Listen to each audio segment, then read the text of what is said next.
sebuah daerah kumuh di Korea Selatan. Hidup seorang pria. Ia sangat jarang berbicara. Tetangga di lingkungannya tak berani mendekatinya, karena menganggap ia aneh. Tetapi pria ini tidaklah jahat. Seorang ibu-ibu memarahinya tanpa alasan. Ia hanya menurut dan tidak bertengkar dengan ibu itu. Apa yang dibicarakan tetangganya tentang dirinya, ia tidak pernah peduli. Rumahnya selalu dalam keadaan gelap. Tetapi di tengah kegelapan itu, ia selalu tahu jika ada orang yang bersembunyi di dalamnya. Seorang gadis kecil berjalan keluar dari kegelapan. Ia adalah satu-satunya yang berani mendekati sang pria. Tidak hanya begitu, gadis kecil ini selalu mengikutinya dan mengajaknya berbicara. Berbicara kepadanya tentang banyak hal. Pria itu tidak pernah menjawabnya. Tetapi ketika ia tahu bahwa gadis kecil ini kelaparan, pria itu pun memberinya makan. Kemudian ibu gadis itu datang mencari anaknya.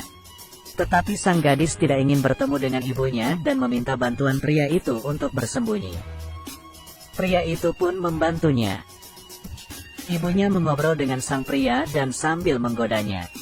Sebenarnya pria ini sangat tampan. Tapi sang pria tidak menanggapi godaannya. Wanita pun pergi. Anak itu tidak pernah bercerita tentang ibunya. Tetapi pria ini tahu bahwa ibunya mungkin menggunakan narkoba.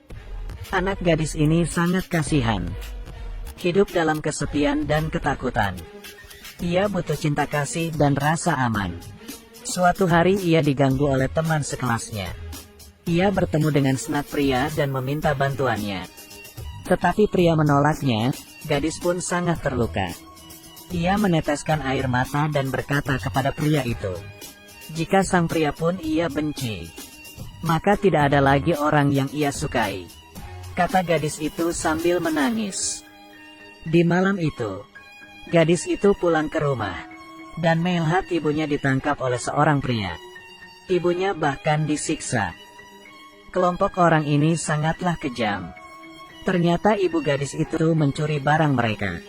Mereka datang untuk meminta barang.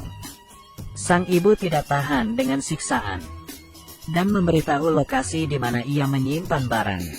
Pada siang hari, wanita itu menggadaikan sebuah kamera, dan barang itu ada di dalamnya. Kebetulan pegadaian itu milik sang pria. Ketika pria itu pulang, ada dua pria tak dikenal di dalam rumahnya. Mereka mengancamnya untuk menyerahkan barang itu. Pria itu hanya menyerahkan dompetnya. Mereka tertawa. Pria itu dengan cepat merebut pisau dari tangan mereka. Mereka pun terbengong. Rekannya pun datang menghampirinya, dan kemudian dipukuli oleh pria itu. Tetapi tidak peduli seberapa hebatnya sang pria, Sandra ada di tangan mereka. Sesuai permintaan penjahat, pria menyerahkan tas kamera wanita itu kepada mereka. Dan barang benar ada di dalamnya. Tetapi penjahat tidak menepati janjinya. Membawa ibu dan anak itu pergi dan terus mengancamnya. Meminta sang pria untuk mengantarkan barangnya. Demi anak itu, pria pun menuruti permintaan penjahat. Sang pria mengantarkan barang ke tempat yang ditentukan. Tetapi ia tidak menduga jika ini adalah sebuah jebakan. Polisi datang begitu ia menerima barangnya. Kelompok penjahat itulah yang melapor ke polisi. Ternyata, si penerima barang adalah saingan penjahat. Dengan begitu, mereka dapat menyingkirkan dua orang sekaligus. Pria itu dengan cepat pergi setelah menyadarinya. Dalam perjalanannya, sang pria mengalami kecelakaan. Bagasi mobil terbuka. Ketika ia melihat apa yang ada di dalamnya, ia tercengang, begitu pula dengan polisi yang datang. Di dalamnya ada mayat seorang wanita. Semua organ tubuhnya hilang. Dari organ dalam hingga mata. Wanita ini ialah ibu dari sang gadis. Kelompok yang menangkap ibu dan anak itu ternyata adalah geng perdagangan organ manusia. Gadis kecil itu ditahan di kubu mereka. Pria harus menyelamatkan anak itu. Ia berencana untuk melarikan diri dari polisi. Ia pun beraksi. Ketika sang polisi kembali, semua rekannya jatuh pingsan. Pria itu telah menghilang. Dari pantauan CCTV, pelakunya adalah pria itu. Dari ruang interogasi sampai depan pintu, semua polisi yang sedang bertugas berhasil digiring hingga keluar dari kantor polisi. Hanya dalam waktu 4 menit 30 detik, polisi segera menginvestigasi identitas pria itu.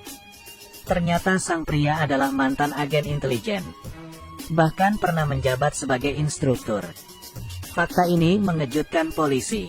Pada waktu bersamaan, pria berhasil menemukan orang yang dapat memberikannya informasi. Tetapi orang-orang ini tidak menghiraukannya. Sang pria pun mengambil tindakan. Ia mengalahkan semua pengikutnya, dan orang itu pun hanya bisa memberitahu lokasinya. Pria bergegas ke lokasi, tetapi penjahat itu telah pergi. Hanya bersisa para bawahannya. Salah satu bawahannya menantang sang pria. Dalam sekejap langsung ditaklukkan oleh pria. Sang pria mengetahui dari bawahan penjahat bahwa gadis kecil itu masih hidup. Ketika ia hendak pergi, pembunuh geng penjahat muncul dan membunuh bawahan itu. Sang pria bertarung dengan si pembunuh. Di tengah keramaian, sebuah pertarungan berdarah akan terjadi. Tetapi ketika pertarungan akan dimulai, bos penjahat menghentikan si pembunuh. Ia memandangi pria itu, memberikannya sebuah ponsel dan pergi. Sang pria mengambil ponsel dan mengejarnya. Tetapi kondisinya yang sudah tertembak tidak memungkinkan ia untuk berlari. Ia merebut sebuah mobil. Dalam perjalanannya, ia menerima telepon dari penjahat. Pria itu bertanya alasan ia membunuh wanita itu. Penjahat mengatakan karena wanita itu telah menyelamatkan 3 orang. Kemudian sang pria menanyakan nasib gadis kecil itu. Penjahat berkata bahwa gadis kecil itu telah mati. Sang pria murka. Gadis kecil itu adalah orang terdekatnya. Sang pria akan membalas dendam. Lukanya terus mengeluarkan darah. Pria pergi meminta bantuan kepada temannya untuk mengeluarkan peluru dari tubuhnya tanpa menggunakan anestesi. Rasa sakit yang luar biasa. Sang pria menahan rasa sakit. Dalam keadaan linglung, ia teringat masa lalunya. Saat itu ia baru saja pensiun dan memiliki seorang istri yang sangat ia cintai. Juga seorang anak yang akan segera lahir. Tetapi istri dan anaknya mati dibunuh oleh musuhnya. Dalam sekejap, pria kehilangan segalanya. Sekarang sang pria sudah tidak punya apa-apa. Orang yang kehilangan segalanya lah yang paling mengerikan. Sekarang kelompok penjahat itu berhasil memprovokasinya, melakukan hal-hal kejam yang tidak manusiawi. Demi anak gadis itu, sang pria harus bangkit dan berjuang. Ia memotong rambutnya yang panjang itu. Sekarang ia tampak berbeda.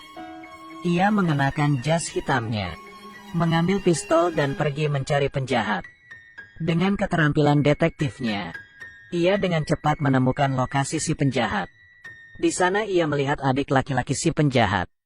Adiknya itu telah membunuh banyak orang, memproduksi narkoba dan memperdagangkan organ. Sang pria pun mulai menyingkirkan para bawahannya. Adik si penjahat berniat melarikan diri, tetapi kakinya tertembak oleh sang pria. Sang pria bagai pahlawan di tengah kegelapan. Adik si penjahat ditangkap oleh pria. Pria menelpon si penjahat untuk menyerahkan anak itu. Jika tidak ia akan menghabisi saudaranya.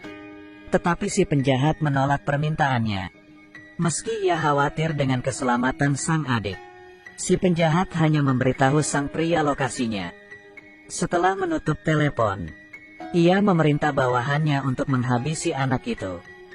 Si penjahat bahkan tidak tahu bahwa dirinya berada di ambang kematian. Akan tetapi, saat dokter bersiap untuk menghabisi anak itu, tiba-tiba si pembunuh teringat akan peristiwa beberapa hari lalu. Sang gadis kecil melihat luka di kepalanya dan memberikannya sebuah plester. Perilakunya itu membuat hati si pembunuh tergerak. Di sisi lain, sang pria meledakkan tempat persembunyian. Adik si penjahat masih berada di dalam, membiarkannya menerima hukuman api neraka. Sang pria datang ke tempat persembunyian terakhir.